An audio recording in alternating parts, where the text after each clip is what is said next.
CM sir first time sir. Good afternoon sir. చాలా హ్యాపీగా ఉంది సార్. మా ఊరి ఆడపడుచులు ఇద్దరు ఉన్నారు సార్ అక్కడ.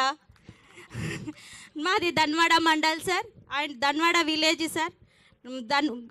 ధన్వాడ గ్రామ సంఘం ఫస్ట్ గ్రామ సంఘానికి అధ్యక్షురాలుగా పనిచేస్తున్నాను సార్.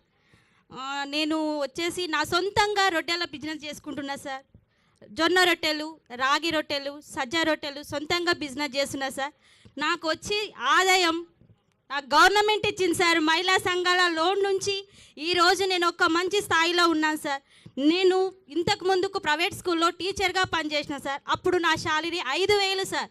నాకు అప్పుడు నా పిల్లలను పోషించుకోవడానికి లేదు సార్. నా హస్బెండ్ 2011లో చనిపోయింది సార్. అప్పుడు నా పిల్లలు 1 year అండ్ 1.5 year ఉన్నారు సార్ పిల్లలు.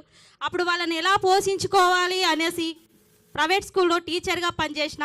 ఇప్పుడు నా సొంతంగా బిజినెస్ పెట్టుకొని మ్యాక్సిమం ఒక నెలకు 30,000 సంపాదించుకుంటున్నా సార్. నేను ఒక్కరోజు వచ్చేసి నాకు 1,500 వస్తుంది sir. Thank you so much sir. అందరికీ నా హృదయపూర్వక నమస్కారములు సార్. హ్యాపీగా ఉంది sir. Sir, Rajeshwari is a young widow sir. With in 1 year she lost her husband. కానీ ఇలా సొంత కాళ్ళ మీద నిలబడుతుందంటే అందుకే ఈ ఒక సక్సెస్ స్టోరీని మీ ముందు సమర్పించాము. మాకు